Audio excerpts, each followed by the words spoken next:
Kemudian keduanya soal ini apa namanya? Kan Mas Widing nyalon presiden 2020.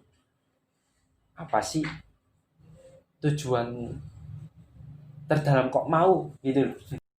Jadi itu ya mungkin pertanyaan juga ya, yang banyak orang menanyakan kepada saya, kenapa kok mau nyalon gitu, kenapa kok nggak santai saja, ini kan juga masa-masa covid kan gitu, kenapa kok malah masih mau lah menyalon gitu. Karena kan sebelumnya saya kan di DPMU gitu Mas Irawan, dan waktu itu saya juga ya menyerap lah aspirasi teman-teman mahasiswa, dan di situ waktu corona itu hadir ya, waktu corona itu datang, Siapa yang ngundang?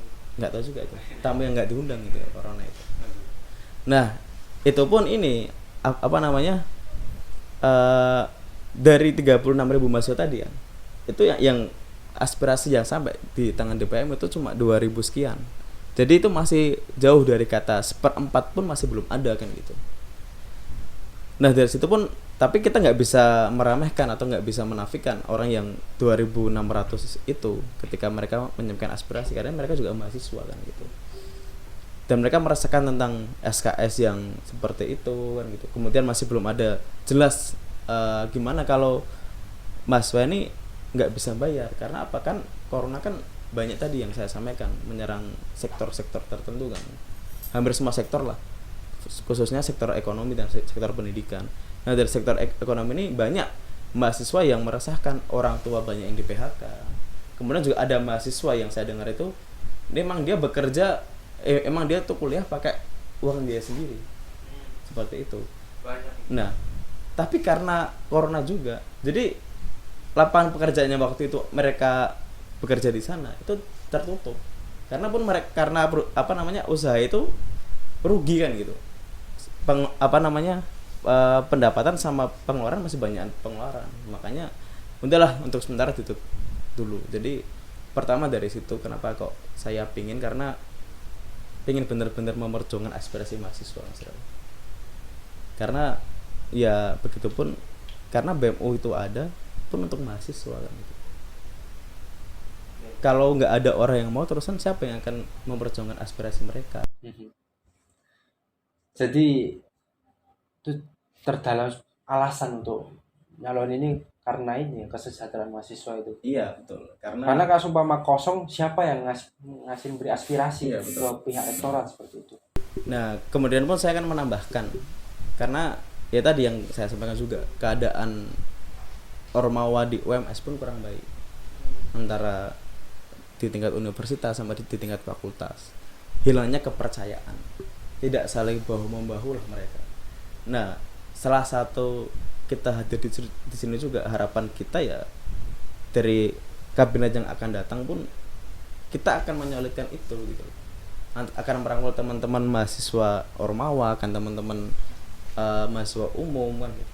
Karena biar apa ya, tadi kesejahteraan mahasiswa itu bisa terjamin kan gitu.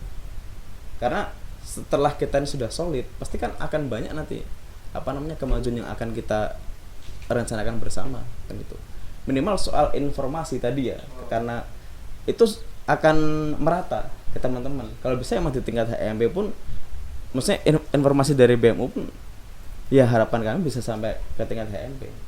Biar apa, biar tadi merata lah informasi. Saya jadi penasaran ini, pengen ngulik lebih dalam.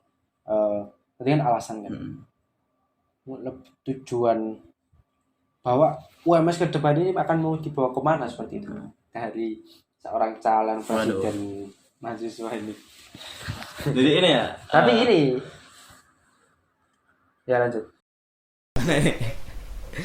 Jadi gini, kita pun mungkin itu lebih ke visi misi ya.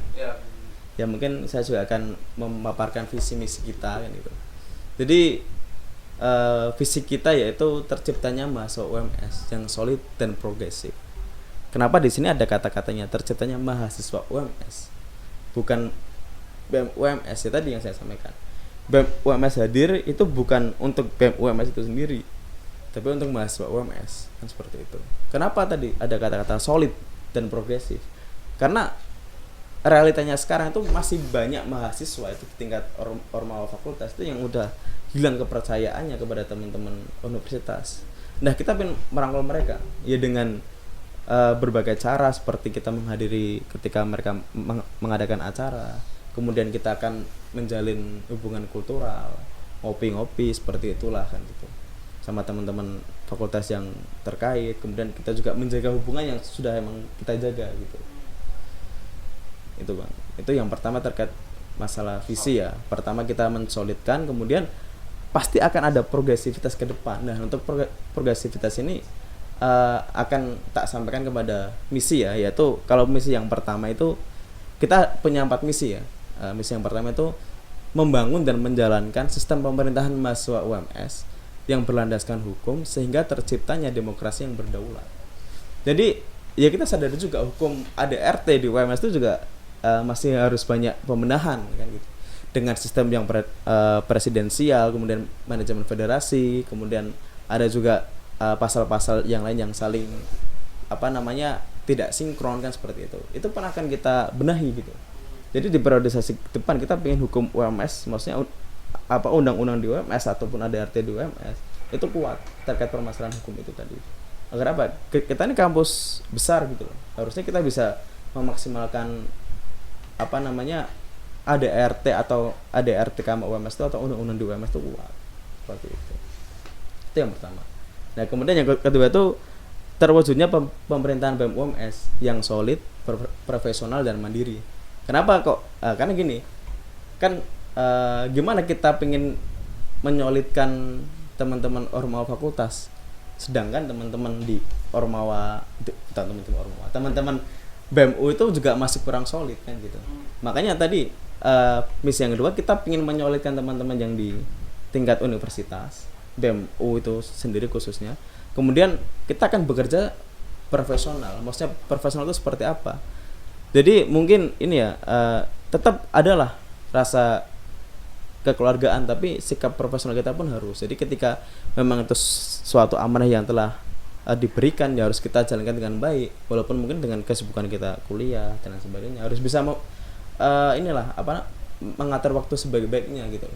Nah terusnya ketika nanti ada mungkin menteri ataupun kabinet susah sekali ngomongnya. Menteri-menteri yang lain itu kurang aktif, itu bisa kita gantikan seperti itu. Untuk apa? Untuk tadi, karena kita juga harus bekerja cepat gitu loh. Karena waktu kita juga nggak lama kan itu. Kita setahun waktu, kemungkinan itu setahun. Nah itu untuk bawa profesionalitas di atas kekeluargaan. Iya. Meskipun dia teman dekat, ketika dia kerjanya buruk, maksudnya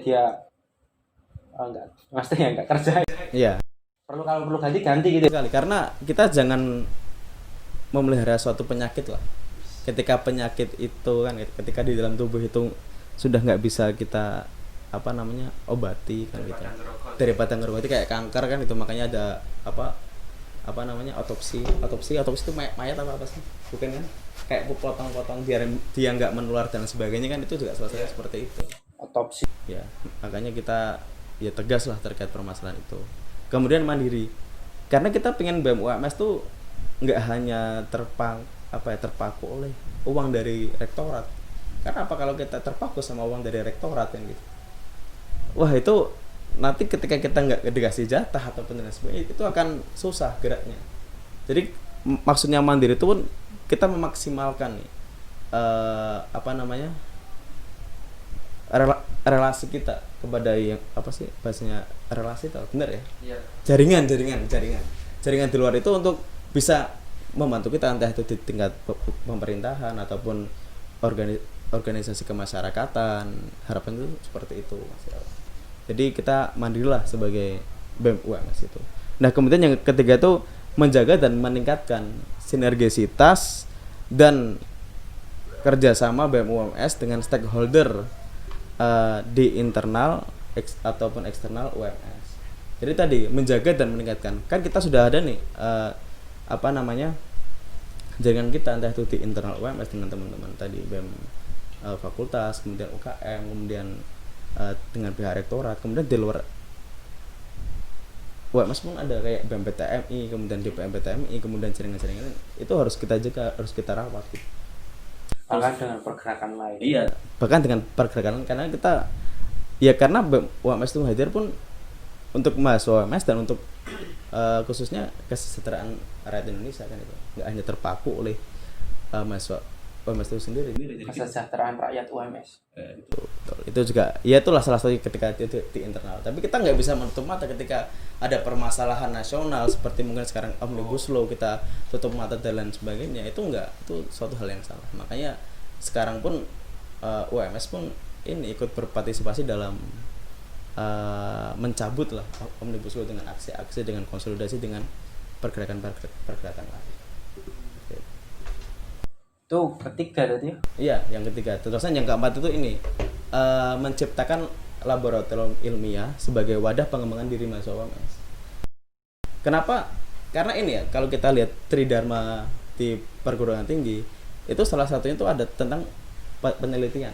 Nah, kita pengen mewadahi teman-teman karena ya kita mahasiswa kan gitu. Pasti nggak terlepas dari penelitian, dari pendidikan misalkan seperti itu. Jadi kepun kita akan mewadahi teman-teman yang fokus terhadap penelitian itu di sana. Ya dengan kita merangkul teman-teman Himapres, kemudian Mawapres, kemudian mungkin merangkul teman-teman mahasiswa umum yang lain yang pengen fokus kepada penelitian itu sendiri. Jadi nggak hanya kita berjuang untuk mahasiswa UMS secara perjuangan, secara advokasi mungkin kemudian keluar dengan eksternal, tapi kita pun harus ini mewadahi teman-teman yang emang akademis, yang emang benar-benar fokus mereka terkait penelitian seperti itu. Makanya kita akan mewadahi di situ. Itu Mas Ira terkait visi misi. Iya. Jadi dari penonton podcast ini bisa ngambil gambaran besar ya soal bagaimana UMS dibawa ke depan, tentang landasan dasarnya apa, alasan-alasannya apa, dan kita akan menuju dari hulu ke hilir, dari titik satu ke titik yang lain, yang mana akan terus berkembang, terus bergerak maju seperti itu ya. Jangan sampai adanya BEM UMS ini meski banyak stigma bahwa ini hanya formalitas, BEM UMS pemilu ini hanya sebatas agar BEM UMS sekedar ada, itu aja. Karena salah satu kritik dari APM, Pabelan Lembaga Pers di UMS itu kan tahun kemarin BEM UMS itu ada tapi tidak terasa kan. Nah, bagaimana ini tugas menjadi seorang capres jika beneran jadi dan insya Allah jadi, itu bisa mengubah stigma itu bahwa BEM UMS ini ada dan sangat terasa seperti itu ya. Begitu. Mungkin itu ya yang obrolan kita. Atau ada yang cukup mau tentang lain? Cukup aman.